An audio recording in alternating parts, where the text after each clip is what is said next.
For all you elk hunters out there, chasing turkeys is basically the same thing. I know the reaction you just gave me, but don't knock it till you try it, and don't try it without OnX. The Hunt app will not only help you find new areas on public ground, but I use it to find out landowner info to get permission on private ground that I see birds on as well. OnX Hunt has a special offer for you. Use code CAL to receive 20% off your membership at onxmaps.com/hunt and find more birds this spring. There's nothing like snook hook sets at dawn or catching a tarpon in the moonlight. Find your next fishing trip made easy on fishingbooker.com and experience the magic of the Sunshine State or any other destination on your fishing bucket list. Book a blue water adventure in search of sailfish or go snapper fishing with the kids. With over 6,000 captains and trips to choose from, planning your next one just got a whole lot easier. Download the Fishing Booker app on the Google Play or App Store, or visit them online at fishingbooker.com to book your trip today. I'm sure a lot of you guys remember the old ceremonial hunting tradition of eating the heart out of the first animal you kill. Meat from those organs are among the most nutrient-rich foods on the planet.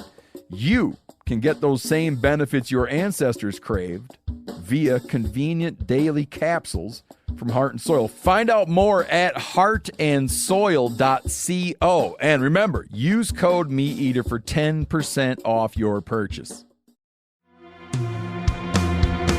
From MeatEater's World News Headquarters in Bozeman, Montana, this is Cal's Weekend Review presented by Steel. Steel products are available only at authorized dealers. For more, go to steeldealers.com. Now, here's your host, Ryan Cal Callahan. The French Agricultural Ministry issued a decree banning, quote, meaty names from being used to describe plant-based foods, which may be the best thing France has done since democracy. Naming mushed, dyed, and molded plant product as steak is not a victimless crime, people. In two ways, actually. Naming your vegetable goo in a meaty way, such as ribs, turkey, burger, etc., is like depriving someone of responsibility. It's saying you don't need to know what's in this, and isn't responsibility at the base of the vegan argument anyway? The other way this mislabeling is a crime would be if someone who shops online were to DoorDash or Instacart and get the wrong product. Imagine a hard-working individual covered in the day's layer of hard rot, sweat, and grime, coming home, unpacking their groceries, maybe cracking a cold beer. It's late for dinner, 8:30 p.m. or so, long, nasty commute home in the heat. And when this hard-working Joe or Jane gets to the protein portion, they don't find pig or cow. They find the steak that is not. As I said recently on the Meat Eater podcast, if this is what government overreach is, I'll support it. According to the Guardian UK, the draft decree, which applies only to products made and sold in France, not European imports, bans a list of 21 meat names to describe protein-based products, including steak, escalope, spare ribs, ham, or butcher.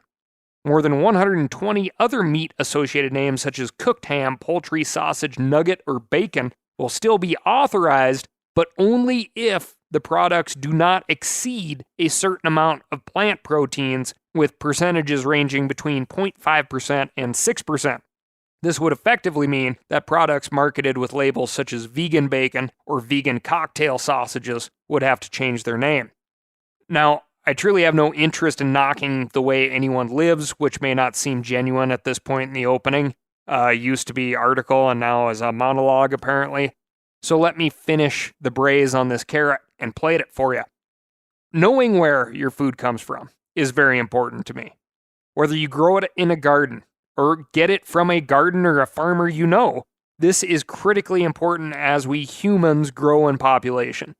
If we lose the knowledge of where food comes from, whether it moos, oinks, or makes the creaking, popping sound of corn growing on a hot July day, we will lose the land. That viable, life-giving land that we all depend on. Our farms and ranches make up a greater total acreage than all of our public lands combined. agricultural lands in the United States total about 893,400,000 acres, which, just so you know, is a downward trending number. Food is important. Where it comes from is more important. This week, we've got regulations, CWD follow-up, the BLM, bison, radioactive pigs, and so much more.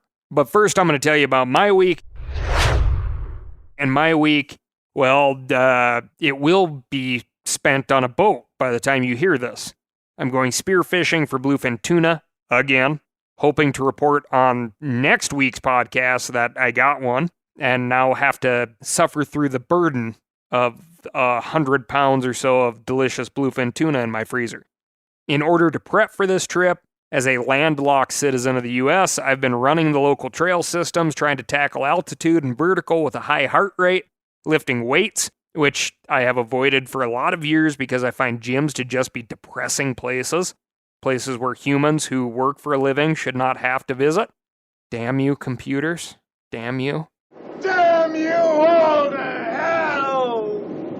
Anyway, once again, trading away a week of September, which could be elk season, could be spot and stock mule deer season. But I'm trading that week for diving in Southern California. We'll see if it pays off. The reality is, it's worth it. The ocean is a heck of a place. For those of you thinking, is it smart or ethical to kill a bluefin tuna? Well, the answer is, I can't say for certain, but information from the National Oceanic and Atmospheric Association states that while the population is believed to be overfished, it is at a sustainable and growing rate. The reason for the, vagary here, the I don't knows, is A, it's the Pacific Ocean, which has an area of over 63,800,000 square miles. That's more than all of Earth's land mass combined.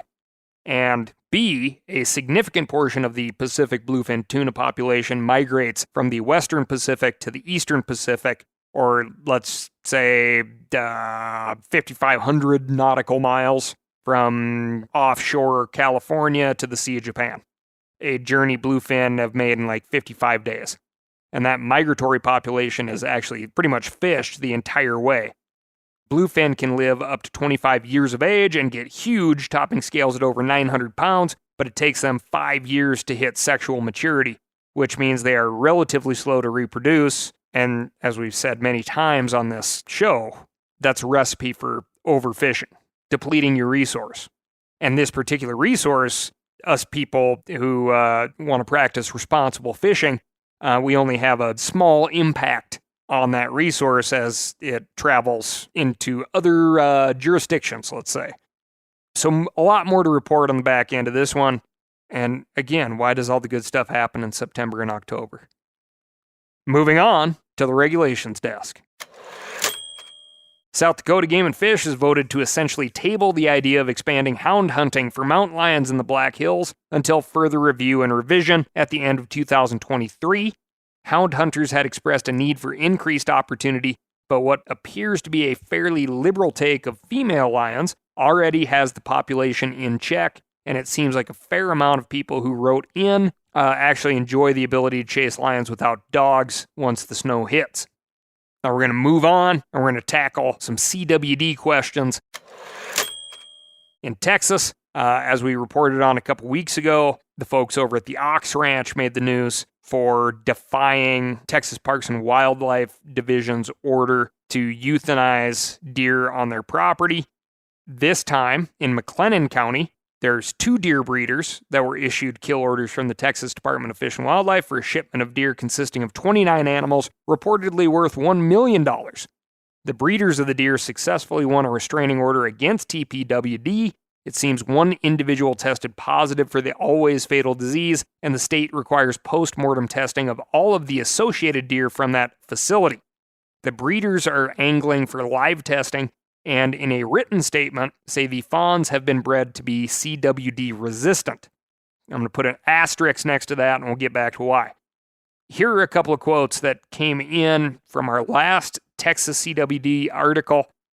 I'm from Texas, and I don't have a problem with the changes. I'm interested to see the backlash from hunting operations. if they can't remove the ear tag from deer they buy, meaning that the breeding facilities in Texas, once they transport deer to the high fence facilities where they can hunt, they can remove the ear tags, and one of the changes that's proposed would be to keep those tags on these deer for tracking.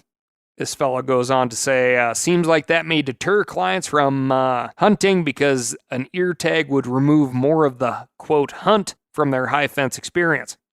Another quote for you here: the deer breeder high fence game is definitely a pay-to-play thing and not something that is going to help wildlife as a whole, but it could make you rich. I just have to believe that captive deer sure aren't helping the CWD thing.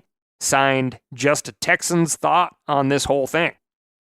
Then, another, great and well-written email citing a bunch of people, Ox Ranch as an example, again stating CWD-resistant deer, seemingly low transmissibility rates of CWD in some of these captive facilities, namely the Ox Ranch, who may have had a CWD positive deer on site for 2 years while no other deer tested positive for CWD. How could this be so? So we're going to just quickly answer that one first. If you had a deer on site that tested positive for CWD, and then none of the other deer it was around tested positive for CWD in 2 years, CWD takes a long time to build up, which is why deer aren't tipping over right away. So as the prions build up and up, they become easier to detect later on in life. Consequently, they are harder to detect earlier on in life. And there's always the super fun possibility of a false positive on that positive deer at the Ox Ranch. In regards to the claims of CWD resistant, so far, CWD resistant doesn't mean that these deer aren't getting CWD. What it means is it's taking longer for the deer to test positive for CWD. There have not been any known case studies of infected deer not dying from the disease. Furthermore, what we know from similar diseases, such as scrapie in sheep, for example, is when sheep breeders tried their best to breed for scrapie-resistant sheep, they were actually pretty darn successful. So much so that a new scrapie prion popped up, which is now called atypical scrapie, and that is the fear of captive breeding facilities breeding for deer that are resistant to these prions. Currently, there's somewhere between 9 and 20 different prion strains of CWD that are recognized. So, as we know, right, as we build up these resistances to any disease, it takes generations and generations and generations. And while the affected animal or human or whoever, whatever, changes, so does the disease. If you are interested in checking that stuff out, a reference would be the USGS March 2023 update for the North American Wildlife and Natural Resources Conference from the USGS National Wildlife Health Center, and a super fun paper titled Accurate Genomic Predictions for Chronic Wasting Disease in U.S. White-tailed Deer. The last question that I want to tackle is one that comes up a ton. CWD takes so long to kill a deer in the wild, sometimes longer than the average deer survives in the wild anyway. Why is it something that we should worry about?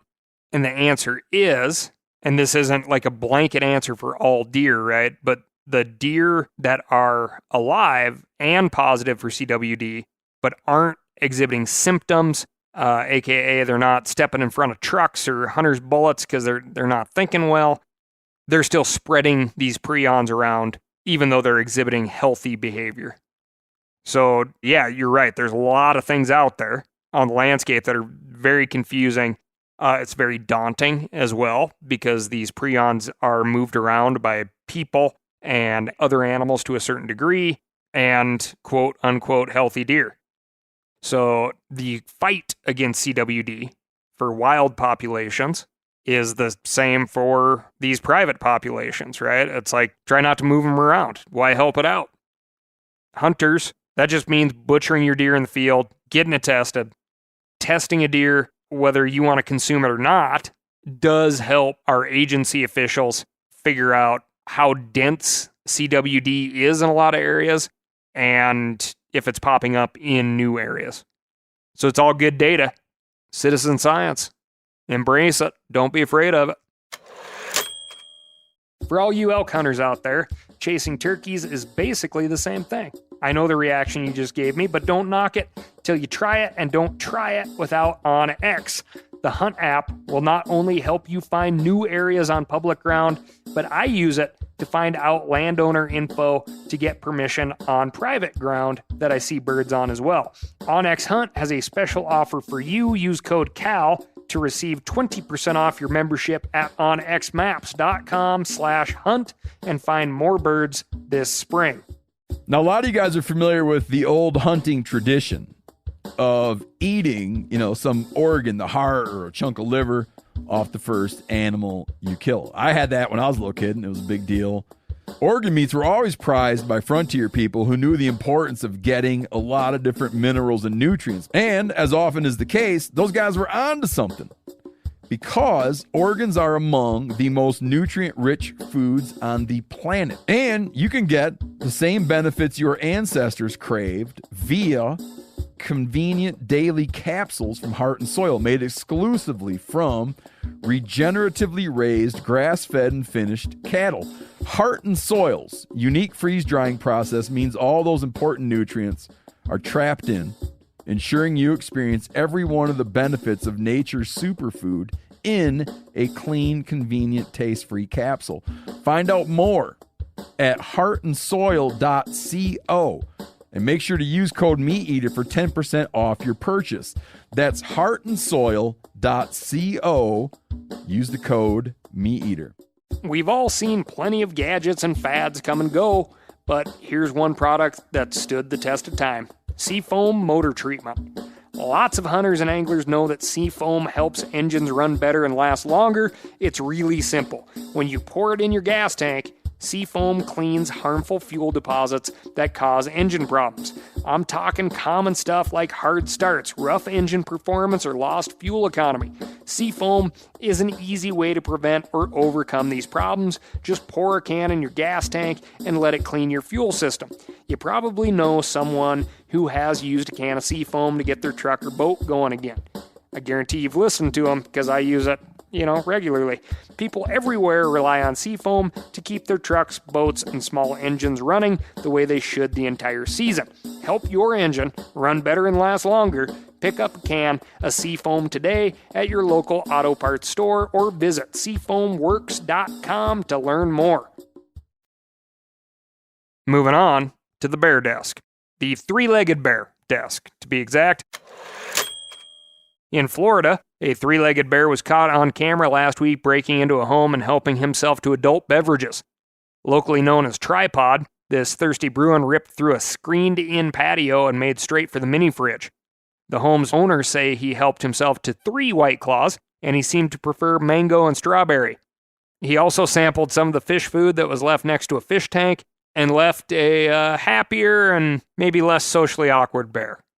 In case you're wondering, and I know you are, bears probably don't go after booze on purpose, though their powerful noses can likely smell the alcohol in the can. A Florida wildlife biologist told local media that the White Claw choice was probably random.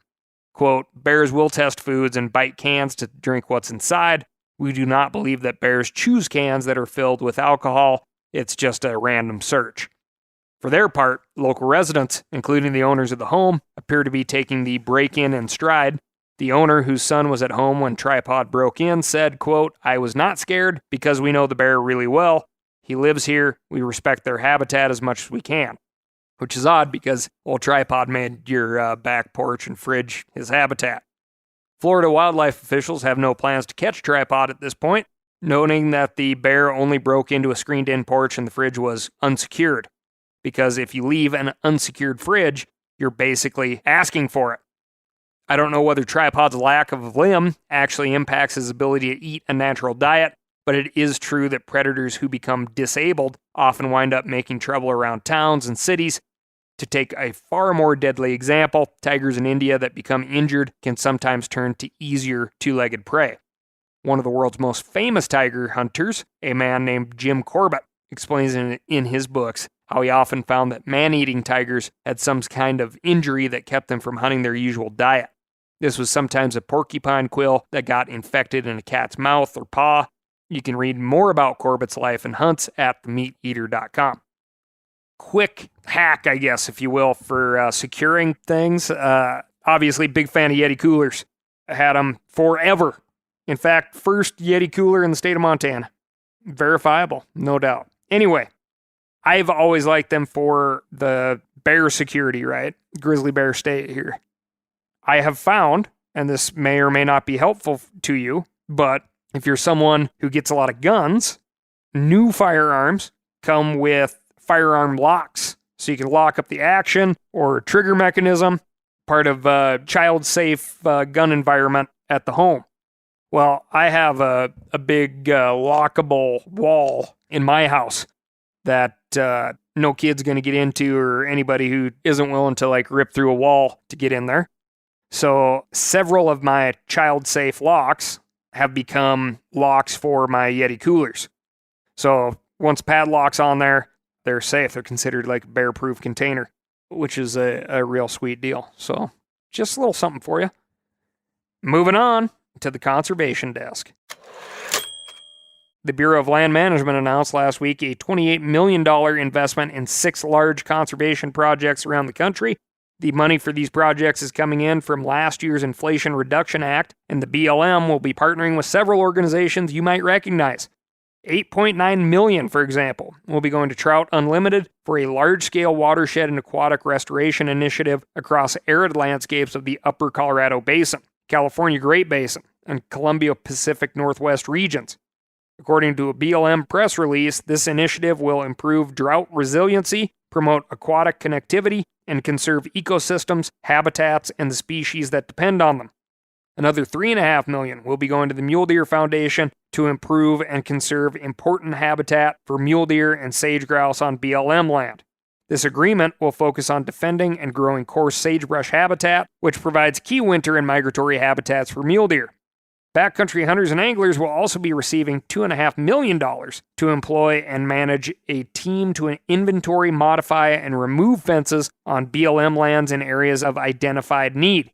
Be sure to join your local BHA chapter for a chance to join one of these teams and help remove fences that sometimes injure and kill migrating animals.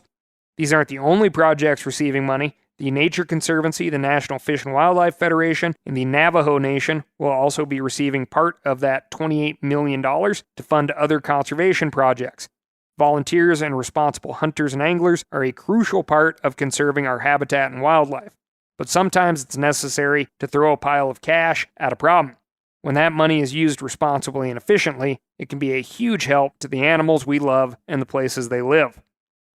Moving on to the bison desk.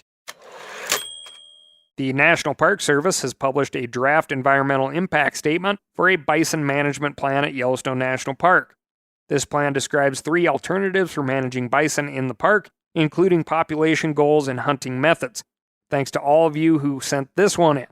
The Park Service says that this plan allows them to evaluate bison management based on new scientific information and changed circumstances, explore ways to reduce bison being sent to slaughter, and to continue working closely with tribal nations and agency partners in management. The purpose of the plan is to preserve an ecologically sustainable population of wild, wide-ranging bison while continuing to work with other agencies to address issues related to brucellosis transmission, human safety, property damage, and to support tribal hunting outside the park. The plan outlines 3 alternatives for meeting these objectives, and the service wants the public to weigh in. If you live near Yellowstone and are impacted by bison, or you just want to have a hand in crafting how we manage one of our country's most iconic animals, now's the time to get out a notepad and pay attention. Under the first alternative, the Park Service would keep the status quo. It would maintain a population range of bison similar to the last 2 decades, which is 3,500 to 5,000 bison after calving. It would continue hunt-trap coordination to balance population regulation in the park by using culling and hunting opportunities outside the park, increase the number of brucellosis-free bison relocated to tribal lands, and work with the state of Montana to manage brucellosis spreading from bison to cattle. Under alternative number 2, bison would be managed for a slightly higher population ceiling, going up from 5,000 to 6,000 individuals. This alternative would also emphasize restoring bison to tribal lands and using tribal treaty hunting outside the park to regulate numbers. Under the final alternative, the population ceiling would be raised even further to 7,000 individuals. The Park Service would rely on natural selection, bison dispersal, and public and tribal harvests in Montana as the primary tools to regulate the population. We'll post a link at themeateater.com/Cal to the page outlining these 3 alternatives if you weren't able to scribble any of that down in your car. We'll also post a link to where you can submit a comment if you'd like to weigh in. The final day to submit is September 25. Moving on to the nuclear desk. Why are Chernobyl pigs still radioactive? I know this is a question that's been burning at the back of your mind for years, and I'm here to answer it. Thanks to listener Solomon Pomerantz for sending this one in. The scientists have been wondering for years why wild boars in Germany and Austria have continued to test positive for a radioactive isotope nearly 4 decades after the Chernobyl disaster. Other animals, such as deer, have shown decreased levels of radioactivity, but in what has become known as the wild boar paradox, boars have maintained high levels of the isotope known as cesium-137. A new study released last week may have the answer to that paradox. Published in the journal Environmental Science Technologies, the study finds that these wild boars may not be radioactive due to Chernobyl after all. Instead, they believe the pigs are still contaminated from nuclear testing that was conducted before Chernobyl in the 1960s. Working with hunters collecting wild boar meat across southern Germany, they measured cesium levels with a gamma ray detector. Only one researcher was turned into a superhero during the course of this testing, and that's a win. In the nearly 50 collected meat samples, the team found 88% of the samples were above Germany's regulatory limits for radioactive cesium in food. Calculating the ratio of cesium isotopes in the samples, they found that the nuclear weapons testing accounted for 10 to 68% of the contamination. Some of that contamination was from Chernobyl, but even if the accident had never happened, some of the boars would still have high levels of radiation. Boars have higher levels than other animals because they ingest radioactive material from contaminated deer truffle mushrooms. These mushrooms absorb cesium through the soil like nutrients. And then the boars dig up and eat them during the winter when corn and acorns are scarce. Researchers don't point to one nuclear test in particular. These above-ground tests affected the entire northern hemisphere. An enormous updraft occurs after an explosion, pushing material higher. By the time the fallout gets down to Earth, radioactive materials have evenly distributed higher in the atmosphere to create a truly global fallout phenomenon. The good news is that, according to these researchers, you need to eat a massive amount of pork chops to start glowing green. While technically unsafe to eat, the levels aren't high enough to actually hurt people. Still, knowing your wild pig has radioactive material in it probably isn't what you want to hear. Question for you is, would you rather hear dinner's canceled? Moving on to the Hellbender desk. Biologists with the Indiana Department of Natural Resources and Purdue University recently documented a very young Hellbender salamander in the Blue River. This discovery is significant because over the past 3 to 4 decades, only adult Hellbenders have been documented in the Blue River.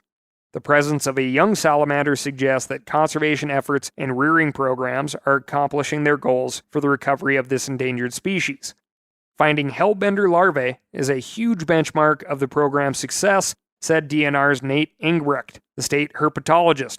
It tells us that there has been successful breeding, hatching, and recruitment in the wild. It's a wonderful sign that captive reared and released Hellbenders are doing what we want them to do at this site. Along with having the coolest name of any salamander, the Hellbender is also the largest aquatic salamander in North America.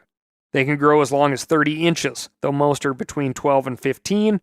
They're mostly nocturnal and eat crayfish, regular fish, toads, water snakes, and other Hellbenders. Hellbenders have lungs, but they mostly don't need them. They absorb oxygen from the water through folds in their skin, and one Hellbender was documented as surviving without any lungs at all. Scientists think they use their lungs for buoyancy rather than breathing. Young hellbenders have gills, which they lose after about 18 months. It was one of these young gilled hellbenders that they found in Indiana.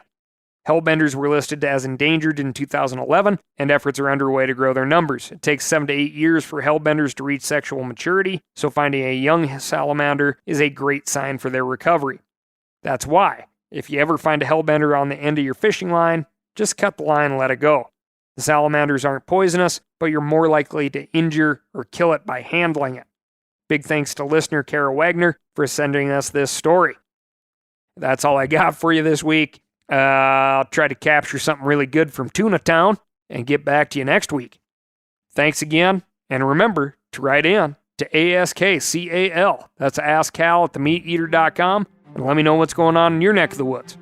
On top of that, go to www.steeldealers.com to find a local knowledgeable steel dealer near you. They'll get you set up with what you need, and they won't try to send you home with what you don't. Thanks again, and I'll talk to you next week.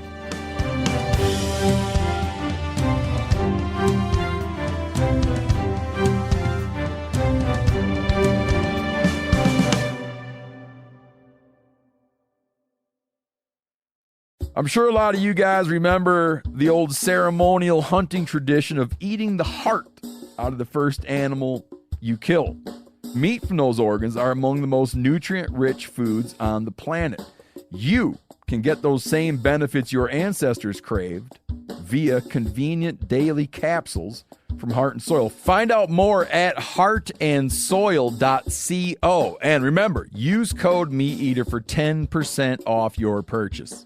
Hey, I just sat down with the owners and operators of Maui Nui Venison. They're on a mission to balance axis deer populations on Maui while giving back to the community and run a totally sustainable operation. For folks like me who want to get your own meat but aren't always successful, you can become a snack subscriber, get some axis deer sticks sent right to your door. Visit MauiNuiVenison.com.